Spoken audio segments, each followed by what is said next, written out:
Oi, boa noite, meus amigos, meus queridos irmãos. Que saudade de vocês, saudade mesmo no fundo do coração.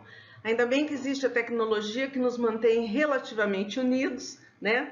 E a gente pode ir já se exercitando como se fôssemos espírito à distância, mas podendo ter comunicação. Olha, a gente vai começar hoje. Eu peço até um pouco de compreensão, essa minha primeira aula. Eu nunca tinha gravado aula antes, estou quase nervosa. É mentira, tá? Tô nada.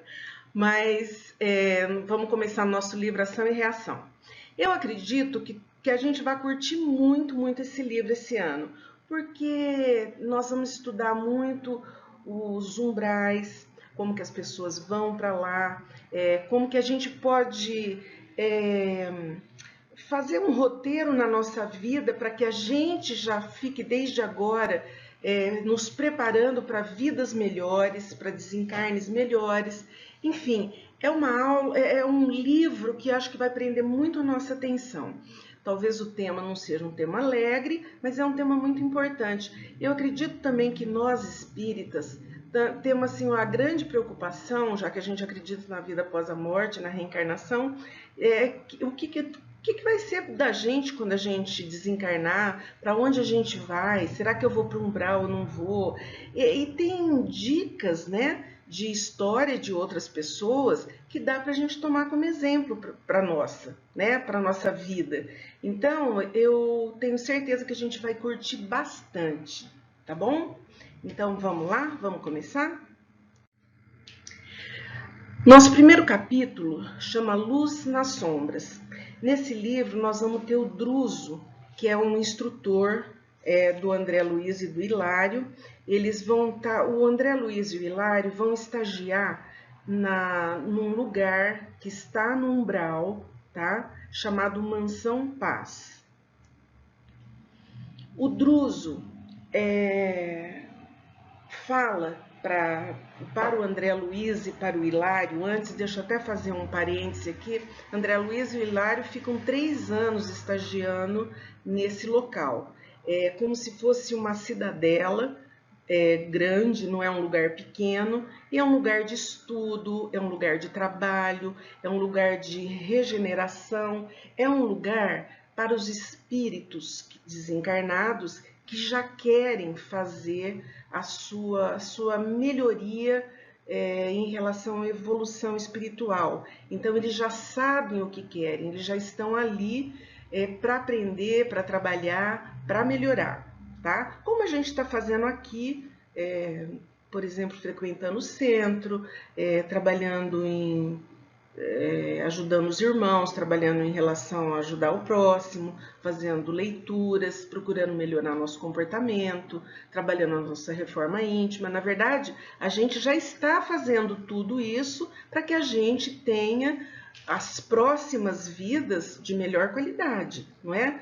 E esse local é um local onde os espíritos já desencarnados vão fazer a mesma coisa, quer dizer, vão dar continuidade a todo esse aprendizado e botar ação nisso. Porque também não adianta só nós termos teoria, né? A gente precisa acionar a teoria, precisa botar a mão na massa. Bom, então o Druso está falando ali para o André e para o Hilário que o estudo da situação espiritual do homem após a morte é muito importante. Ele merece um estudo sempre muito atento. Tanto que as civilizações que nos precederam sempre tiveram esse tema e foi motivo de estudo e de muita atenção. Nós temos, por exemplo, no Egito, como que eles entendiam o pós-morte, como que era feito esse julgamento para onde é que o espírito vai depois da morte. Lá no Egito, eles acreditavam, né, que o julgamento era feito por Anubis, que é aquele deus chacal, aquele preto, né, com uma cara de chacal, e Horus, que é aquele que parece um gavião, diante de Maat, que era a deusa da justiça. ela decidiria se as almas iriam para o Sol ou se voltariam para a Terra, em corpos deformados e vis. Obviamente que os que iam para o Sol eram os espíritos já bons, nobres, né? E o que viria para a Terra, nesses corpos deformados, espíritos maus, inclusive, seriam esses espíritos aí ainda sem esclarecimento.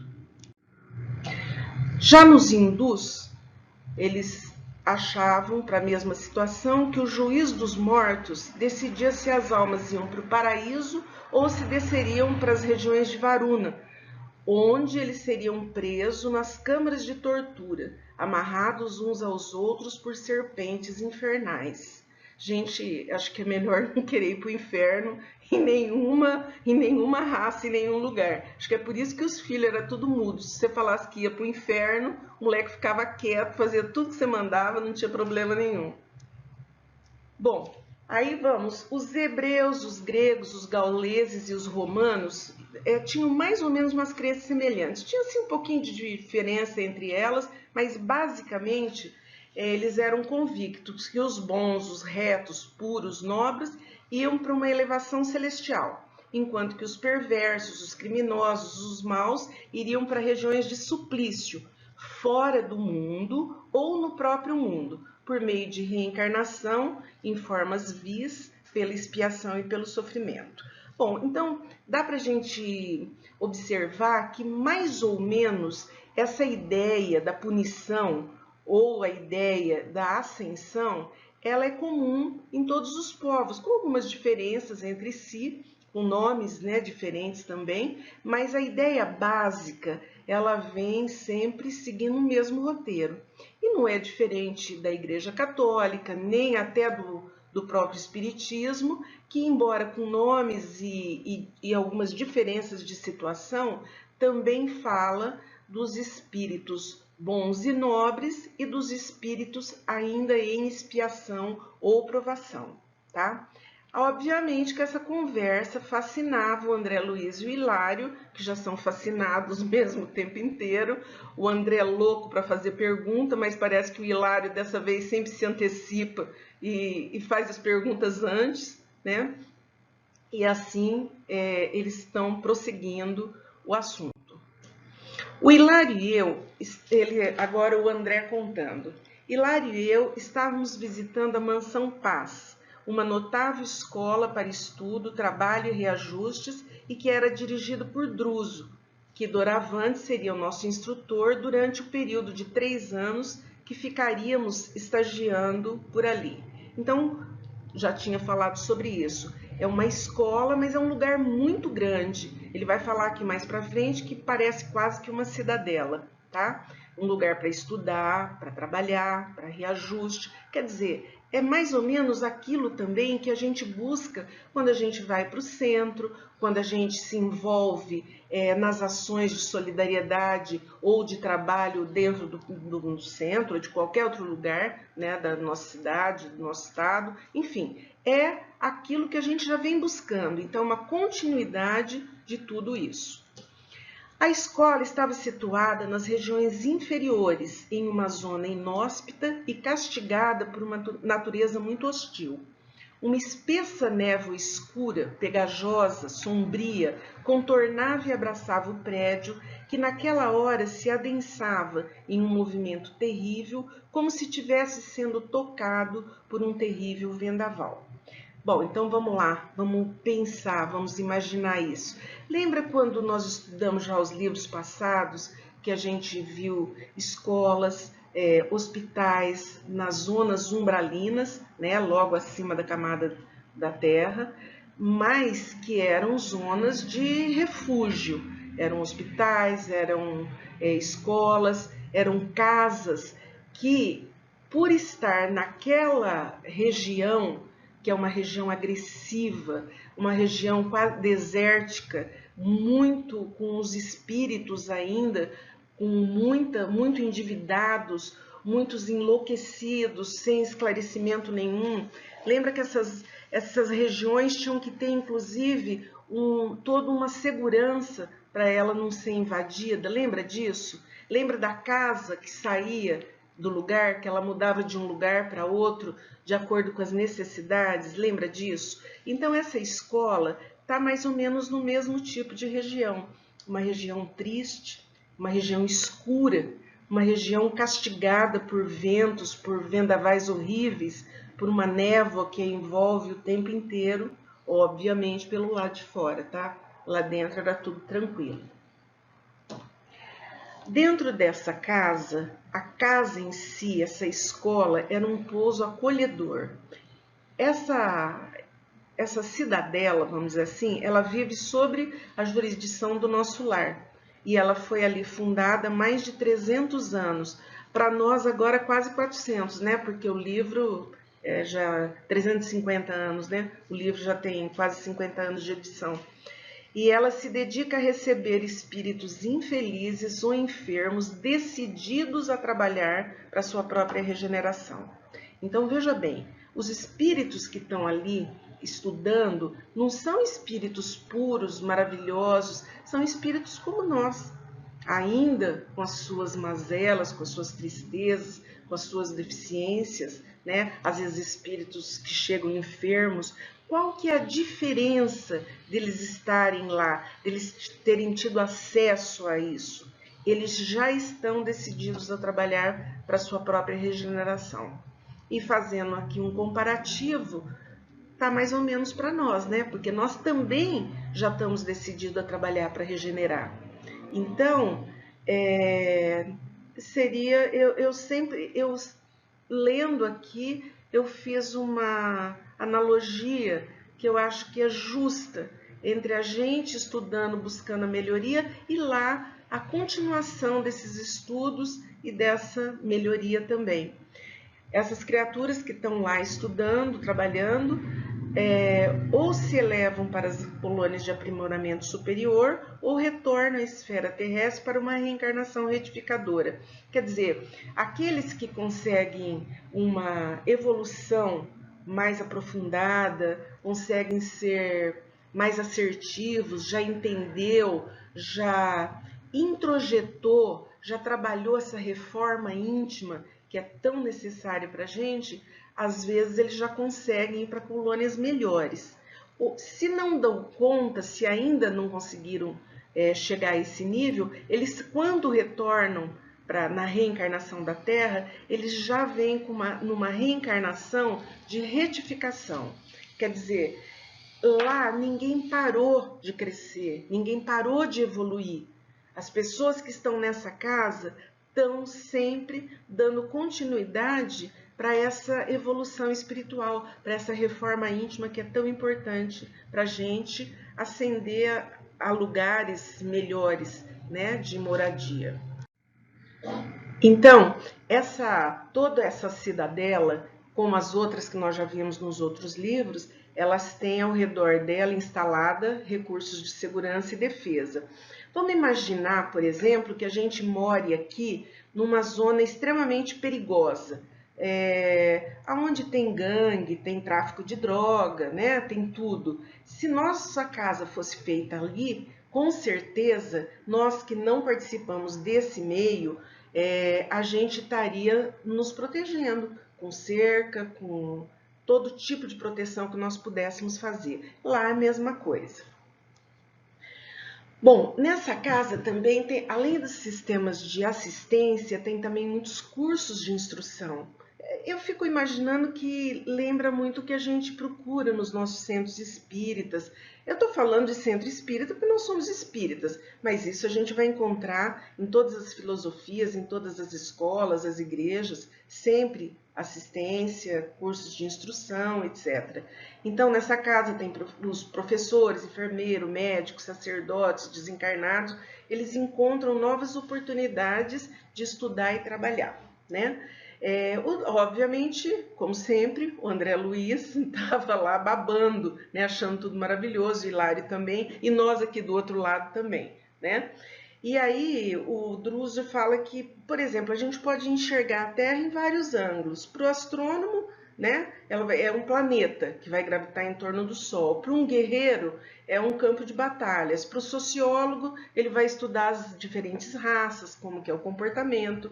Mas para nós, espíritas, a Terra é uma valiosa arena de serviço espiritual.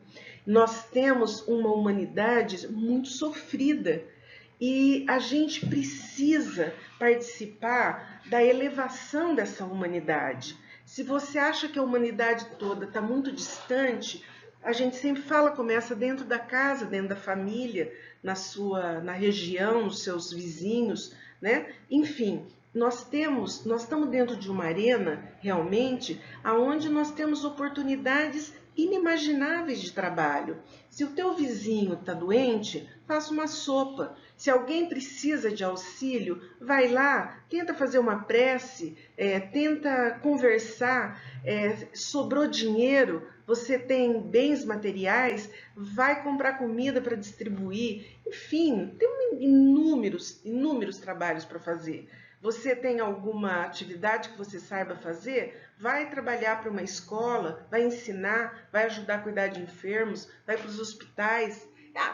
Trabalho é o que não falta, né? Bom, então, por isso, nós temos que manter a luz em meio às trevas, assim como o remédio está para a enfermidade. Então, tirar o medo é iluminar, tirar a angústia é levar luz. Então, tudo isso, essa iluminação, afasta a treva, da mesma forma que o remédio afasta as dores, afasta a enfermidade. Enquanto nós conversávamos, lá fora o vento uivava, a natureza parecia que estava em plena convulsão. Uma ventania ululante, daquela, sabe o que é a ventania que uiva? Carregava consigo uma espécie de lama escura que girava com muita violência, formando um verdadeiro rodamuinho em torno desta casa. E o que nos deixava mais impressionados, aliás, eles estavam impressionadíssimos, é que nesse horrível turbilhão, eles viam rostos horrendos, em terríveis gemidos de pavor, a vociferar maldições e gemidos. Eles apareciam de relance, agarrados uns aos outros como uma corrente humana que se une entre si na hora do perigo, na ânsia de sobreviver e dominar. Então imagina uma casa, quase que uma casa muito grande, uma cidadela grande, totalmente fortificada, porque ela está protegida, mas pelos vidros eles viam esse turbilhão que trazia esses espíritos acorrentados uns aos outros, jungidos mesmo, gritando palavrões, maldições, gemidos de dor, carantonhas horrorosas. E eles, conforme o redemoinho girava em torno da casa, eles giravam juntos.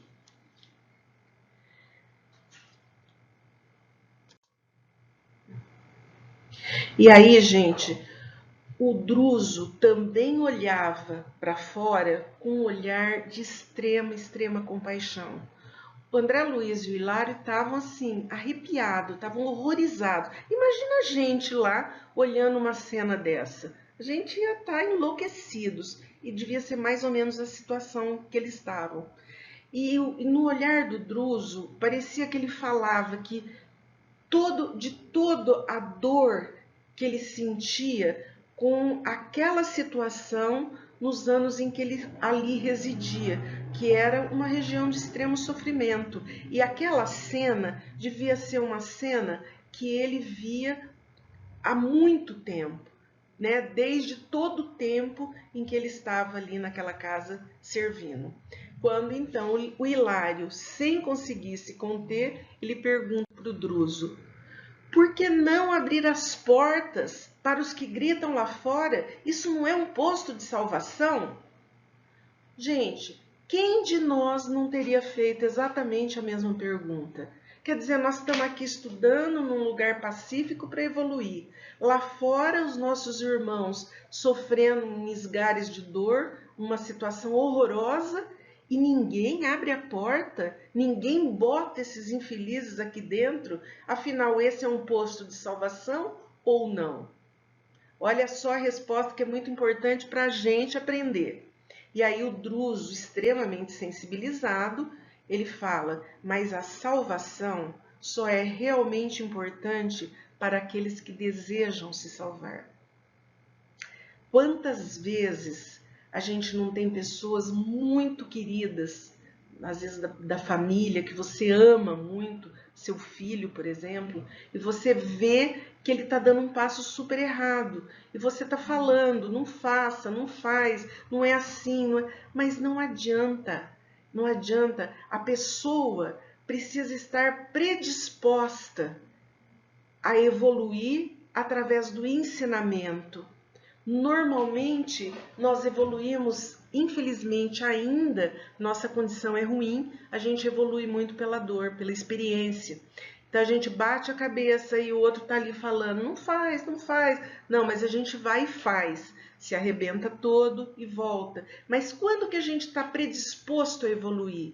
Quando a gente entende que aquele que estudou ou o mais sábio podem nos dar instruções e nós não precisamos passar pela experiência. A gente não precisa necessariamente passar pela dor. Mas isso é só quando a gente já entendeu, já aceitou e já acionou toda a nossa vontade para o aprendizado, e aí sim seriam aqueles que desejam se salvar. E aí o Druso fala o seguinte, quando eu vim para cá, a minha mais dolorosa surpresa foi encontrar essas feras humanas, que até então habitavam os corpos das pessoas comuns lá na Terra.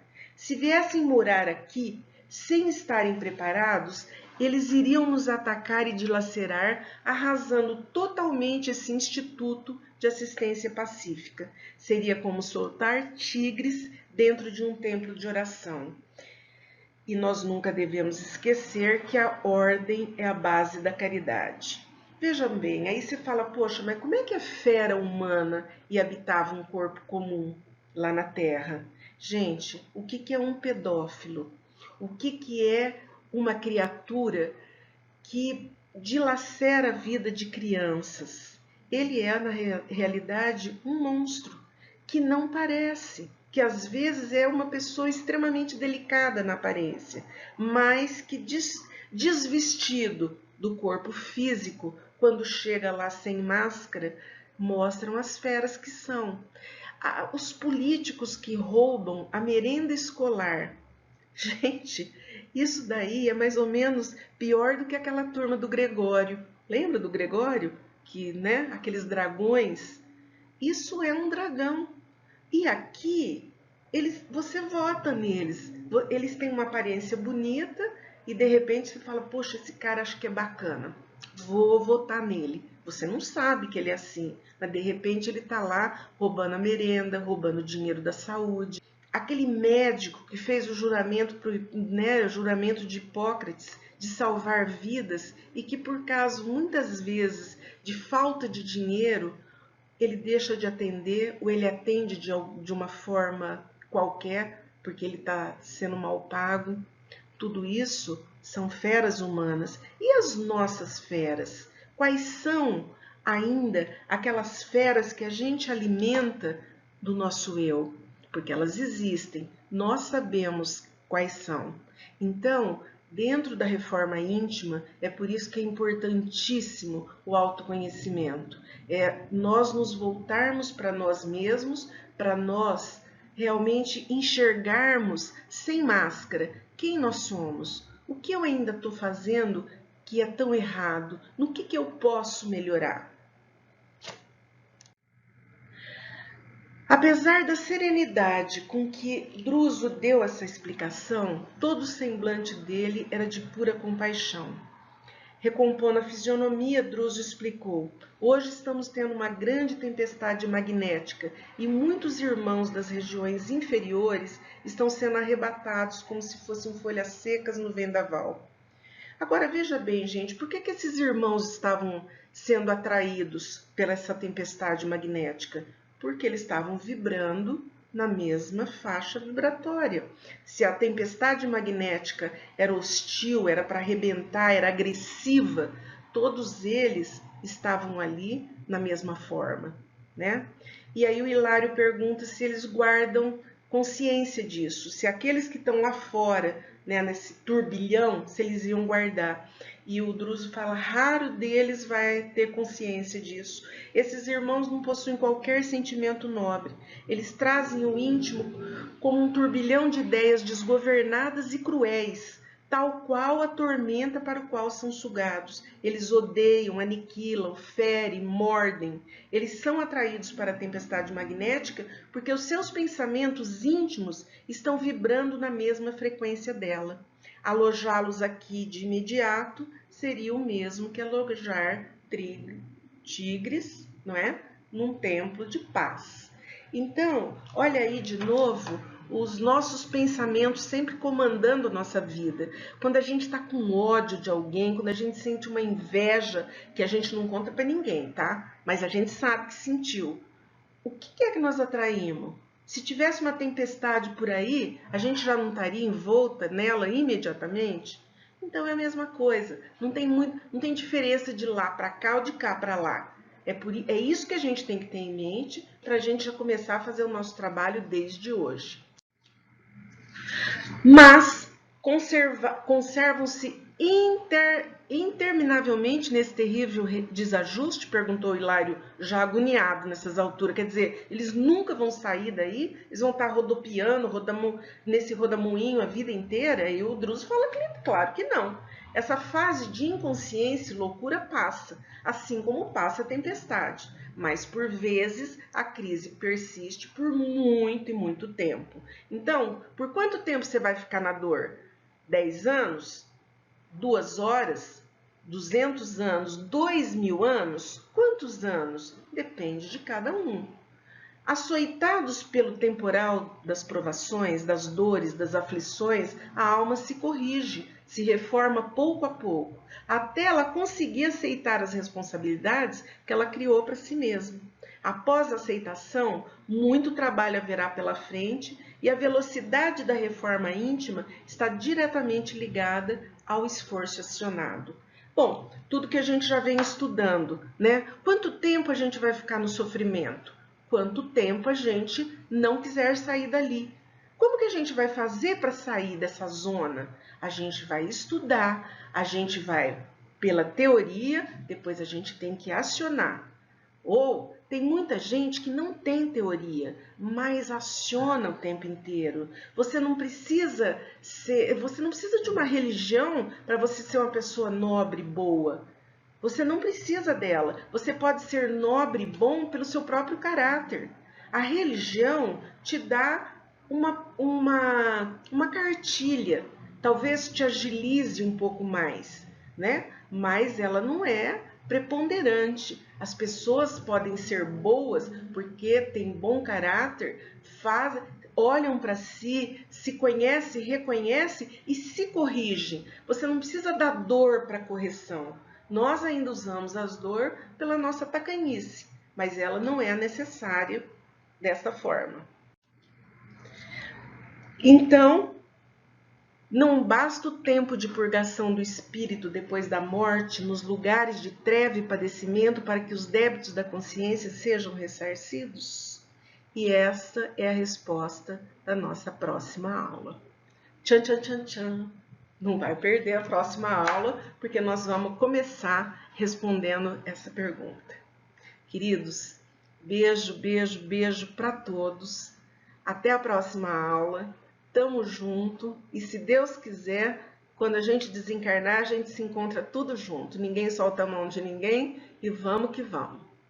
Beijo para todos.